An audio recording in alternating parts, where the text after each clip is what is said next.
Imagine कीजिए, आप हर दिन सैकड़ों लोगों से मिलते हैं। कुछ सिर्फ गुजर जाते हैं, कुछ दिल पर छाप छोड़ जाते हैं और कुछ आपकी जिंदगी की दिशा ही बदल देते हैं। कभी सोचा है ये फर्क कैसे आता है? क्यों एक इंसान भीड़ में खो जाता है और दूसरा उसी भीड़ में चमकता है? क्यों कुछ लोग बिना कहे समझ जाते हैं और कुछ लोग कहकर भी गलत समझते हैं? क्यों कुछ रिश्ते एफर्टलेसली बन जाते हैं और कुछ जबरदस्ती की कोशिशों के बावजूद टूट जाते हैं? इसका जवाब एक ही है, इंटरपर्सनल साइकोलॉजी। माइकल आर्गाइल की किताब the psychology of interpersonal behaviour हमें वही बताती है जिसे दुनिया का हर इंसान समझना चाहता है। लोग कैसे सोचते हैं, कैसे रिएक्ट करते हैं, कैसे रिलेशनशिप्स बनाते हैं, कैसे इन्फ्लुएंस होते हैं और कैसे एक इंसान दूसरे इंसान तक पहुंचता है, दिल से, दिमाग से और व्यवहार से। आज की इस मोटिवेशनल और लाइफ चेंजिंग वीडियो में हम इस किताब के हर कॉन्सेप्ट को प्रैक्टिकल, इमोशनल और इंस्पिरेशनल तरीके से समझेंगे ताकि आप बेहतर कम्युनिकेटर बन सकें, लोगों को गहराई से समझ सकें, मजबूत रिश्ते बना सकें और हर इंटरैक्शन में कॉन्फिडेंट, पावरफुल और ग्राउंडेड महसूस करें। यह सिर्फ साइकोलॉजी नहीं, यह ह्यूमन एक्सीलेंस की साइंस है। एक, ह्यूमन इंटरैक्शन का सच। इमेजिन कीजिए, आप एक कमरे में प्रवेश करते हैं। दरवाजा खुलते ही हवा में हल्की सी चुप्पी है, मगर उस चुप्पी के पीछे लोगों की नजरें हैं, तेज, उत्सुक और थोड़ी सी सजग। अचानक 10 लोगों की आंखें आपकी तरफ उठती हैं और सिर्फ कुछ सेकंड में आपका दिमाग अपनी ही दुनिया में एनालिसिस शुरू कर देता है। बिना किसी शब्द के आप उन चेहरों को स्कैन करते हैं और आपका माइंड कैटेगरीज बना देता है। किस पर भरोसा किया जा सकता है, कौन सतर्क है, कौन कॉन्फिडेंट है, कौन कमजोर दिख रहा है, कौन न्यूट्रल है और कौन आप जैसा लगता है। यह कोई कॉन्शियसली लिया हुआ डिसीजन नहीं, ये एक एंशिएंट इंस्टिंक्ट है, हजारों साल पुरानी बायोलॉजिकल वायरिंग जिसने हमें सरवाइव करना सिखाया। हम सोचते हैं कि हम लॉजिकल हैं, लेकिन इंटरपर्सनल इंटरैक्शंस हमेशा लॉजिक से नहीं चलते, वो चलती हैं सिग्नल से। ये सिग्नल्स कभी आंखों से आते हैं, कभी चेहरे की हल्की सी मुस्कान से, कभी पोस्चर से और कभी एनर्जी से। माइकल आर्गाइल कहते हैं कि ह्यूमन इंटरैक्शन एक डांस की तरह है, पर यह डांस स्टेप से नहीं चलता बल्कि सिग्नल से चलता है। दो लोग साथ में इंटरैक्ट करते हैं, एक कुछ कहता है, दूसरा रिस्पॉन्ड करता है। पहला नॉन वर्बल क्यू भेजता है, दूसरा उसे डिकोड करता है। और यह पूरी प्रक्रिया बिना पॉज, बिना इंस्ट्रक्शन और बिना रिहर्सल के चलती रहती है। कोई स्क्रिप्ट नहीं होती, कोई प्लान नहीं होता, बस स्पॉन्टेनियस नेगोशिएशन होती रहती है। हर इंटरैक्शन में एक इनविजिबल नेगोशिएशन होती है। मैं तुम्हारे बारे में क्या सोचूं, तुम मेरे बारे में क्या सोचते हो, तुम्हें मुझसे थ्रेट महसूस होता है या कंफर्ट, मैं तुम्हारे लिए यूजफुल हूं या इररिलेवेंट, तुम मेरे ग्रुप में हो या मेरे बाहर। हम जिंदगी में जितने भी सिग्निफिकेंट डिसीजंस लेते हैं, job, friendships, partnerships, alliances, collaborations, सब इंटरपर्सनल डिकोडिंग से गुजरते हैं। हमें लगता है कि हम फैक्ट्स पर डिसाइड करते हैं, लेकिन कई बार हमारा दिमाग एक आईब्राउ मूवमेंट, एक माइक्रो स्माइल, एक शेकी टोन या एक कॉन्फिडेंट स्टांस देखकर ही वर्डिक्ट दे देता है। और ये वर्डिक्ट हमेशा गलत नहीं होता, क्योंकि इवोल्यूशनरी साइकोलॉजी ने हमें लाखों इंटरैक्शंस के डेटा से ट्रेन किया है। कौन खतरा है, कौन सपोर्ट है, कौन ट्रस्टेबल है, कौन मैनिपुलेटिव है।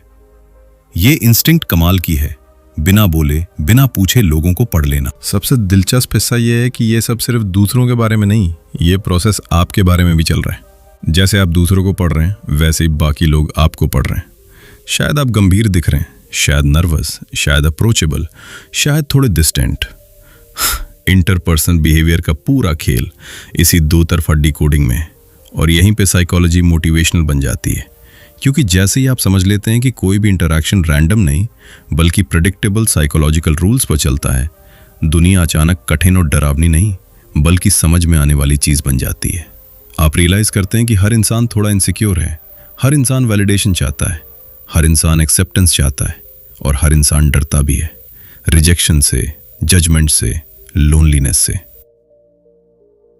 जब ये समझ बैठ जाती है कि हम सब एक ही बैटलफील्ड पर हैं, बस आर्मर अलग अलग हैं, तो आप लोगों से डरना छोड़ देते हैं। इंटरैक्शन सडनली मैनेजेबल लगने लगते हैं। कॉन्फिडेंस वहीं से आता है जब आपको पता चलता है कि लोग आपसे फंडामेंटली अलग नहीं है। आप पावरफुल महसूस करते हैं क्योंकि अब आप गेम समझ चुके हैं। Signals, decoding, negotiation, rapport building, ये सब स्किल हैं और स्किल सीखने से इंप्रूव होती है। यही रियलाइजेशन इंटरपर्सनल बिहेवियर को सिर्फ साइकोलॉजी नहीं बल्कि सेल्फ इंप्रूवमेंट की सबसे बड़ी गेटवे बना देती है। Chapter 2, non verbal communication. बिना बोले सबसे ज्यादा कहा जाता है। माइकल आर्गाइल बताते हैं कि हम अक्सर ये मान लेते हैं कि कम्युनिकेशन का मतलब है शब्द, वाक्य और बातें, लेकिन सच ये है कि शब्द कम्युनिकेशन का सिर्फ एक छोटा हिस्सा है। हमारा दिमाग शब्दों से कम और सिग्नल से ज्यादा समझता है। रिसर्च कहती है कि हमारे कम्युनिकेशन का लगभग 7% हिस्सा वर्बल होता है और बाकी पूरा खेल नॉन वर्बल सिग्नल्स का है। चेहरा क्या कह रहा है, आंखें कैसे रिएक्ट कर रही हैं, आवाज में वार्मथ है या ठंडापन, पोस्चर खुला है या सिकुड़ा हुआ, जेस्चर कॉन्फिडेंट है या हेजिटेंट, और सबसे सटल चीज वाइब कैसी है। कई बार ऐसा होता है कि हम बोलते कुछ हैं लेकिन महसूस कुछ और करते हैं। हम कहते हैं मैं ठीक हूं, लेकिन हमारी आंखें थकान या दर्द बयां कर देती हैं। हम मुस्कुराते हैं लेकिन उस मुस्कुराहट में एक हॉलोपन छुपा होता है जिसे ट्रेन्ड आंखें महसूस कर लेती हैं। हमारी शोल्डर्स नीचे गिर जाती हैं, आवाज हल्की हो जाती है या स्टेप धीमे हो जाते हैं और सामने वाला बिना पूछे समझ जाता है कि कुछ गड़बड़ है। यही नॉन वर्बल कम्युनिकेशन की ताकत है। शरीर झूठ नहीं बोलता, वो सच्चाई बाहर निकाल ही देता है। सबसे दिलचस्प बात यह है कि नॉन वर्बल सिग्नल्स दूसरों पर ही असर नहीं डालते बल्कि खुद हम पर भी असर डालते हैं। जब आप स्ट्रेट पोस्चर में बैठते हैं, शोल्डर्स पीछे रखते हैं, डीप ब्रेथ लेते हैं और आई कांटेक्ट बनाए रखते हैं, तो आपका दिमाग कॉन्फिडेंस जनरेट करता है। ऐसा नहीं कि पोस्चर कॉन्फिडेंस की वजह है, बल्कि पोस्चर सेल्फ रिस्पेक्ट का एक्सटर्नल एविडेंस है और दिमाग एविडेंस पर काम करता है। जब आप ओपन जेस्चर्स के साथ बात करते हैं तो सामने वाला सबकॉन्शियसली ट्रस्ट फील करता है। जब आपकी आंखों में सिंसियरिटी होती है, रिलेशनशिप्स मजबूत होते हैं। जब आपकी टोन काम होती है, इन्फ्लुएंस बढ़ता है। और जब आपका प्रेजेंस कंपोज्ड होता है, लोग नेचुरली आपकी वाइब से अट्रैक्ट हो जाते हैं। नॉन वर्बल कम्युनिकेशन मोटिवेशनल इसलिए है क्योंकि यह स्किल बेस्ड है, लक बेस्ड नहीं। कोई भी व्यक्ति वर्ड्स को मैनिपुलेट कर सकता है, पर बॉडी लैंग्वेज के जरिए दुनिया को इन्फ्लुएंस करने के लिए अवेयरनेस चाहिए। इस अवेयरनेस का पहला स्टेप है अपने सिग्नल्स को ऑब्जर्व करना। धीरे धीरे यह महसूस होने लगता है कि कम्युनिकेशन सिर्फ बोलना नहीं बल्कि जीना है। दुनिया उसी पर प्रतिक्रिया नहीं करती जो आप कहते हैं, बल्कि उस पर प्रतिक्रिया करती है कि आप कौन हैं और आप खुद को दुनिया में कैसे प्रेजेंट करते हैं। यही मास्टर करने का मतलब है कि आप सिर्फ बातचीत नहीं बल्कि अपनी लाइफ को मास्टर करने की दिशा में बढ़ रहे हैं। Chapter 3, interpersonal skills. वो चीज जो स्कूल नहीं सिखाता। दुनिया में सफलता सिर्फ उन लोगों को नहीं मिलती जिनके पास टेक्निकल स्किल्स होती हैं। कई लोग बहुत समझदार होते हैं, बहुत पढ़े लिखे होते हैं, बहुत मेहनत करते हैं, लेकिन फिर भी लाइफ में आगे नहीं बढ़ पाते। दूसरी तरफ ऐसे लोग भी हैं जो एवरेज दिखते हैं, एवरेज बोलते हैं और एवरेज काम करते हैं, लेकिन उनके कॉन्टैक्ट्स मजबूत होते हैं, उनके रिश्ते गर्म होते हैं और उनकी प्रेजेंस इंपैक्टफुल होती है। फर्क टैलेंट में नहीं होता, फर्क इंटरपर्सनल स्किल्स में होता है। इसीलिए कहा जाता है कि दुनिया स्किलफुल लोगों की नहीं चलती, दुनिया चलती है पीपल स्मार्ट लोगों की। माइकल आर्गाइल कहते हैं कि इंसान अकेले बहुत कुछ कर सकता है, लेकिन लोगों के साथ मिलकर वो एक्सपोनेंशियली ज्यादा कर सकता है। बस शर्त है कि वो लोगों को समझे। इंटरपर्सनल स्किल्स का पहला स्तंभ है प्रेजेंट रहना। हम बातचीत में बहुत कम सुनते हैं, हम ज्यादातर जवाब तैयार करते हैं, लेकिन जो इंसान सच में सुनता है वो सामने वाले के दिल में जगह बना लेता है। सुनना सिर्फ वर्ड सुनना नहीं है, बल्कि सामने वाले की भावनाओं, उसके फियर्स और उसके यानी कि दुनिया को समझना है। दूसरा स्तंभ है एम्पैथी, दूसरे की जगह खुद को महसूस करना। दुनिया में हर इंसान भीतर से चाहता है कि उसे कोई समझे, जज न करे और उसकी कहानी को सुने। एम्पैथी रिश्तों को जोड़ने का सबसे बड़ा पुल है। इसके बाद आता है वार्मथ, वो वार्मथ जो वाइब में होती है। लोग हमेशा शब्दों से प्रभावित नहीं होते, लेकिन वाइब से तुरंत कनेक्ट या डिस्कनेक्ट हो जाते हैं। जब आपकी प्रेजेंस में वार्मथ होती है, लोग आपके आसपास सुरक्षित महसूस करते हैं। इंटरपर्सनल ग्रोथ में असर्टिवनेस को समझना भी जरूरी है। असर्टिव होने का मतलब एग्रेसिव होना नहीं, बल्कि बाउंड्रीज बनाना और अपनी भावनाओं का सम्मान करना है। यह कला है कहना बिना चोट पहुंचाए, मना करना बिना गिल्ट के और अपने लिए खड़ा होना बिना डिफेंसिव हुए। इसके अलावा अडैप्टेबिलिटी नाम की कला है जो लोगों को नेचुरल लीडर्स बनाती है। हर इंसान अलग पर्सनालिटी वाला है। कोई तेज है, कोई धीमा, कोई एनालिटिकल, कोई इमोशनल। जो लोग एनवायरनमेंट और लोगों के हिसाब से खुद को एडजस्ट करते हैं वही इन्फ्लुएंस हासिल करते हैं। सबसे सुंदर बात यह है कि ये स्किल्स जन्म से नहीं आती। इंसान पैदा होता है बिना किसी सोशल स्किल के। वो इन्हें ऑब्जर्व करता है, गलतियां करता है और फिर सीखता है। यही चीज इसे मोटिवेशनल बनाती है। आप बोरिंग नहीं हैं, आप बस अनट्रेन्ड हैं। और ट्रेनिंग किसी भी उम्र में हो सकती है। अगर दुनिया इंटरपर्सनल अंडरस्टैंडिंग पर चलती है तो यह स्किल आपकी पूरी लाइफ को बदल सकती है। Chapter 4 relationships. क्यों बनते हैं, कैसे टिकते हैं, कैसे टूटते हैं। माइकल आर्गाइल रिलेशनशिप्स को 3 बुनियादी स्तंभों में समझाते हैं: अट्रैक्शन, मेंटेनेंस और ब्रेकडाउन। इन तीनों की अपनी साइकोलॉजी है और यही साइकोलॉजी तय करती है कि 2 लोग एक दूसरे के करीब आएंगे, साथ टिकेंगे या फिर धीरे धीरे दूर हो जाएंगे। किसी की तरफ आकर्षण अचानक होता हुआ लगता है, लेकिन उसके पीछे सटल पैटर्न्स काम करते हैं। अट्रैक्शन अक्सर सिमिलैरिटी से शुरू होता है, जब 2 लोग अपने भीतर किसी समान चीज को पहचान लेते हैं, चाहे वो सोच हो, आदत हो, ह्यूमर हो या किसी चीज के प्रति पैशन। प्रॉक्सिमिटी यानी फिजिकल या इमोशनल दूरी भी अट्रैक्शन को बढ़ाती है, क्योंकि निकटता फेमिलियरिटी पैदा करती है और फेमिलियरिटी कंफर्ट। वार्मथ यानी अपनापन भी महत्वपूर्ण होता है, क्योंकि दुनिया में हर इंसान ऐसे व्यक्ति के करीब रहना चाहता है जिसके आसपास वो सेफ और रिस्पेक्टेड महसूस करे। और वैलिडेशन, वो एहसास कि मैं एग्जिस्ट करता हूं, मैं मैटर करता हूं, रिश्तों में गोंद की तरह काम करता है। किसी इंसान का अच्छा लगना जरूरी नहीं कि वो परफेक्ट हो। वो अच्छा इसलिए लगता है क्योंकि वो हमें देखता है, समझता है और उसी रूप में एक्सेप्ट करता है जिसमें हम हैं। रिश्तों का दूसरा स्तंभ है मेंटेनेंस।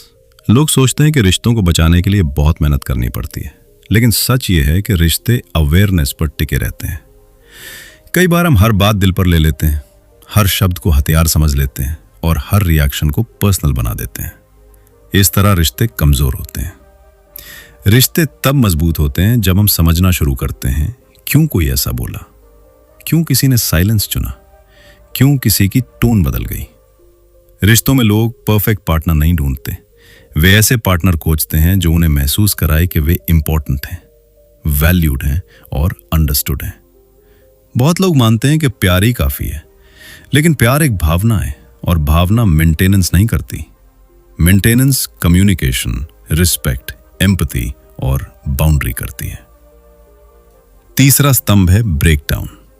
रिश्ते एक दिन में नहीं टूटते। टूटने की शुरुआत बेहद सूक्ष्म और सामान्य चीजों से होती है।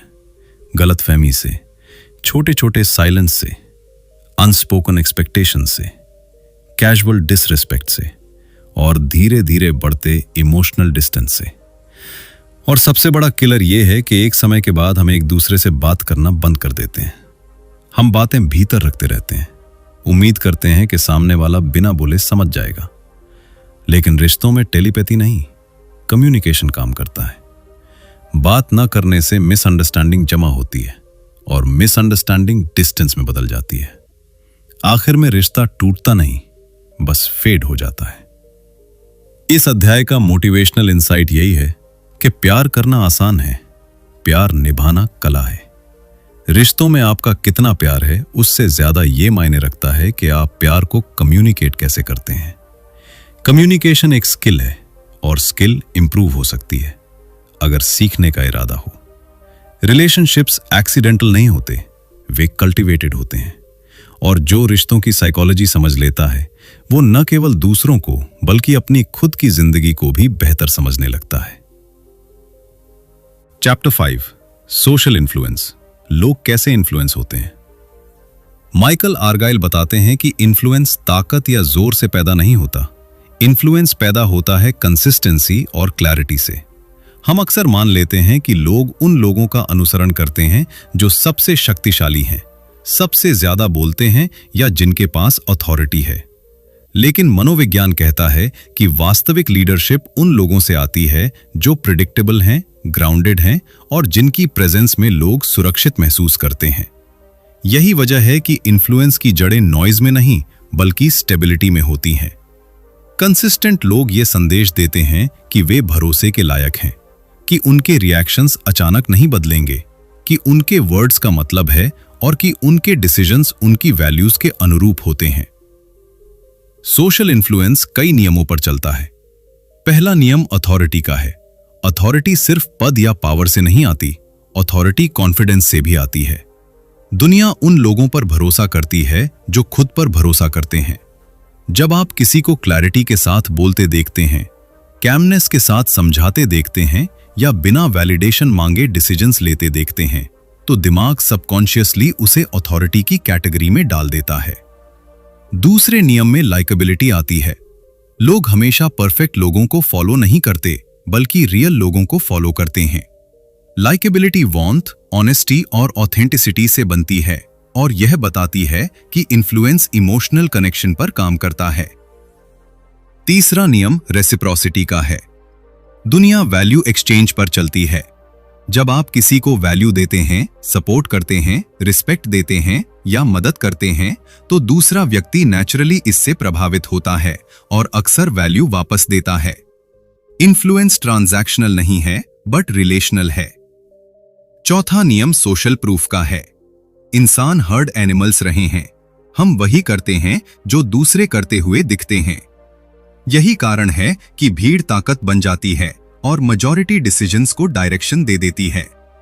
सोशल प्रूफ बताता है कि लोग अकेले निर्णय लेने से डरते हैं, इसलिए वे कंसेंसस और पैटर्न्स खोजते हैं। इस अध्याय की असली प्रेरणा यह है कि इन्फ्लुएंस लाउडनेस का खेल नहीं है।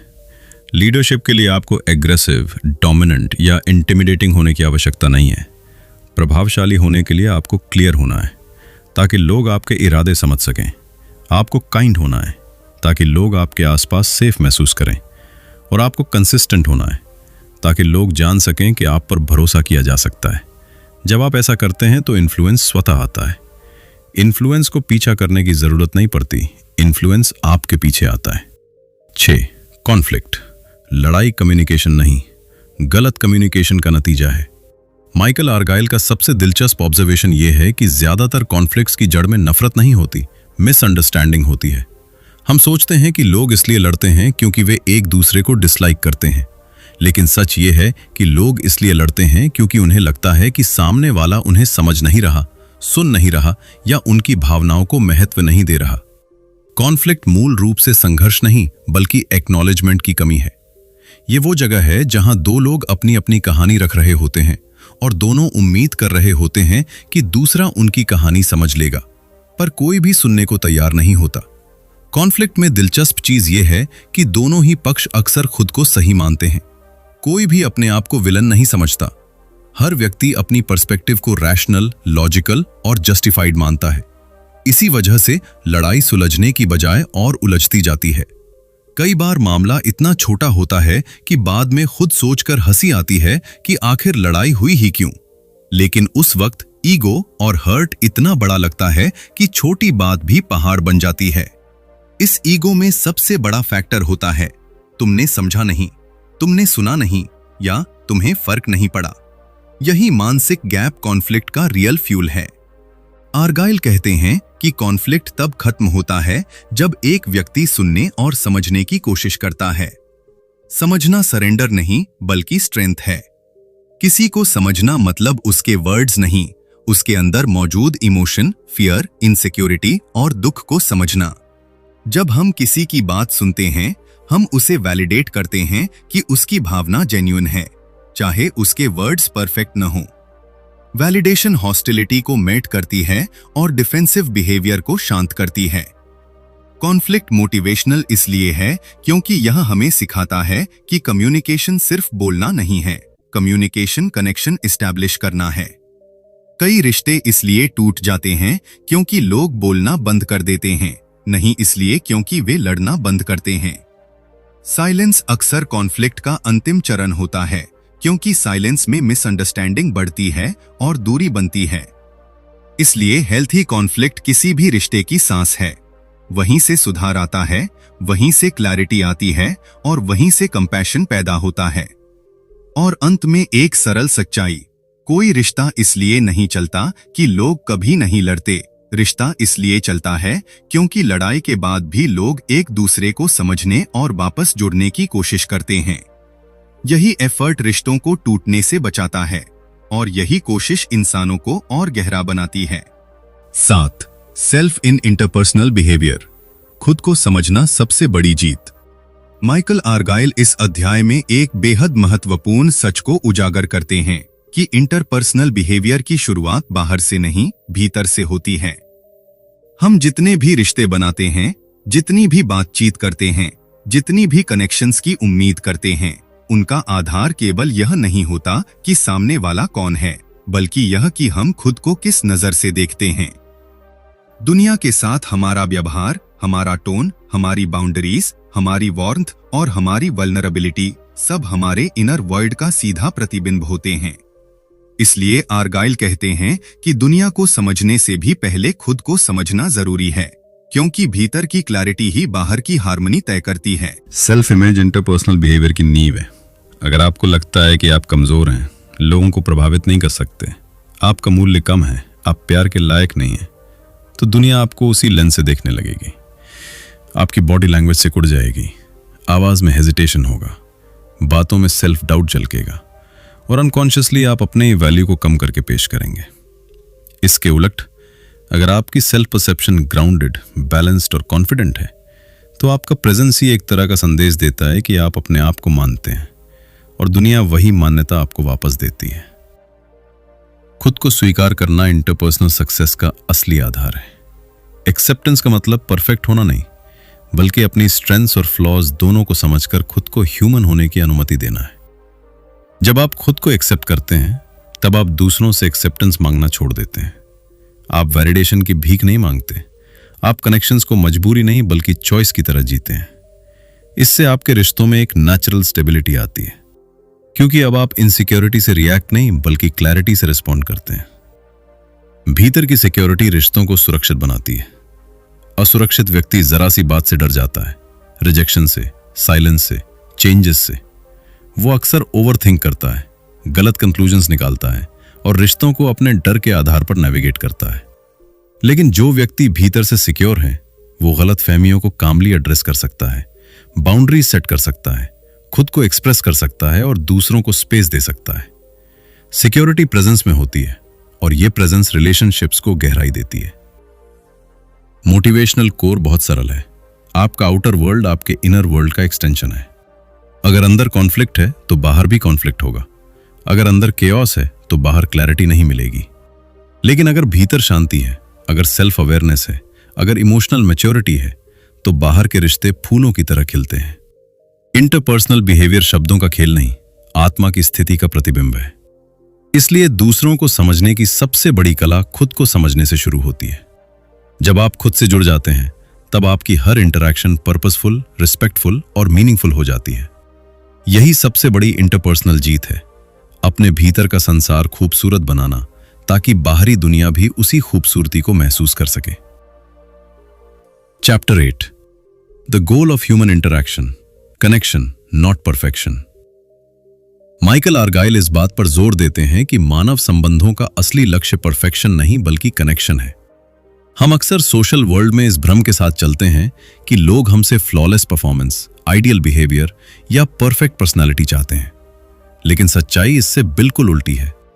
लोग परफेक्ट इंसान नहीं ढूंढते, लोग रियल इंसान ढूंढते हैं। ऐसे लोग जिनमें वल्नरेबिलिटी हो, वार्मथ हो और सच्चाई हो। कनेक्शन की जड़ ऑथेंटिसिटी में होती है, ना कि पॉलिश या प्रिटेंस पर। कनेक्शन तब बनता है जब दो इंसान एक दूसरे की दुनिया में जेन्युइनली इंटरेस्ट लेते हैं। यह सिंपल जेस्चर से शुरू होता है, ध्यान से सुनना, बीच में इंटरप्शन न करना और सामने वाले की कहानी को महत्व देना। सुनना सिर्फ जानकारी लेने का काम नहीं, बल्कि एक्नॉलेजमेंट देने का काम है, ये बताने का कि तुम जो कह रहे हो वो इंपॉर्टेंट है। जब व्यक्ति सुना हुआ महसूस करता है तो वो ऑटोमेटिकली खुलता है और रिश्ते गहरे होते जाते हैं। अंडरस्टैंडिंग कनेक्शन का दूसरा लेयर है। समझना मतलब सामने वाले की भावनाओं, फियर्स, होप्स और इनसिक्योरिटीज को एब्जॉर्ब करना। हम सब चाहते हैं कि कोई हमें पढ़े बिना जज किए। रिस्पेक्ट इसके बाद आता है। रिस्पेक्ट से रिश्तों में डिग्निटी आती है। रिस्पेक्ट बाउंड्रीज को भी जन्म देता है। बाउंड्रीज प्रेम को कम नहीं करती, बाउंड्रीज प्रेम की रक्षा करती हैं। बाउंड्रीज ये तय करती हैं कि हम कहां खत्म होते हैं और सामने वाला कहां शुरू होता है। हेल्दी बाउंड्रीज वो फाउंडेशन है जिन पर मैच्योर रिश्ते खड़े होते हैं। कनेक्शन काइंडनेस से भी ब्रीथ करता है। काइंडनेस सिर्फ अच्छे शब्दों का नाम नहीं, बल्कि उस इंटेंशन का नाम है जो दूसरों को सेफ स्पेस देती है। एक छोटी सी स्माइल, एक वार्म जेस्चर या एक थॉटफुल कमेंट भी कनेक्शन को पैदा कर सकता है, क्योंकि काइंडनेस में हीलिंग की शक्ति होती है। परफेक्शन के पीछे भागने से इंसान रिजिड, एंग्शियस और सेल्फ कॉन्शियस हो जाता है। प्रेजेंस के साथ जीने से वो स्पॉन्टेनियस, ओपन और अलाइव महसूस करता है। कनेक्शन प्रेजेंस पे चलता है, उस समय पे जब आप वास्तव में वहां होते हैं, मानसिक रूप से गायब नहीं। यही वो चीज है जो रिश्तों को मीनिंगफुल बनाती है। अंत में बात सरल है। लोग इस दुनिया में ऐसी जगह ढूंढते हैं जहां वे पसंद किए जाएं, नहीं जहां उन्हें असेस किया जाए। कनेक्शन का बीज तभी अंकुरित होता है जब हम खुद को इंसान होने की इजाजत देते हैं। परफेक्ट होने की जरूरत नहीं, प्रेजेंट होने की जरूरत है। प्रेजेंस ही वो सटल जादू है जो दिलों को जोड़ता है और जीवन को गर्म बनाता है। आप आज जिंदगी में जहां भी हैं, वहां तक आप अकेले नहीं पहुंचे। किसी ने रास्ता दिखाया, किसी ने हिम्मत दी, किसी ने समझाया, किसी ने रुककर सुना, किसी ने गलती माफ की और किसी ने आप पर यकीन किया जब आपको खुद पर यकीन नहीं था। यही इंटरपर्सनल बिहेवियर है, यही ह्यूमन साइकोलॉजी है, यही लाइफ है। और याद रखिए, जिस दिन आप लोगों को समझना सीख जाते हैं, उस दिन आप दुनिया को जीतना शुरू कर देते हैं। अगर आपको ये वीडियो पसंद आया हो और आप similar psychology, behaviour, social skills और रिलेशनशिप्स पर और डीप वीडियोस चाहते हो तो कमेंट्स में लिखिए मोर साइकोलॉजी वीडियोस। चैनल को सब्सक्राइब जरूर करें और बताइए कि इस वीडियो का कौन सा हिस्सा आपको सबसे ज्यादा रिलेट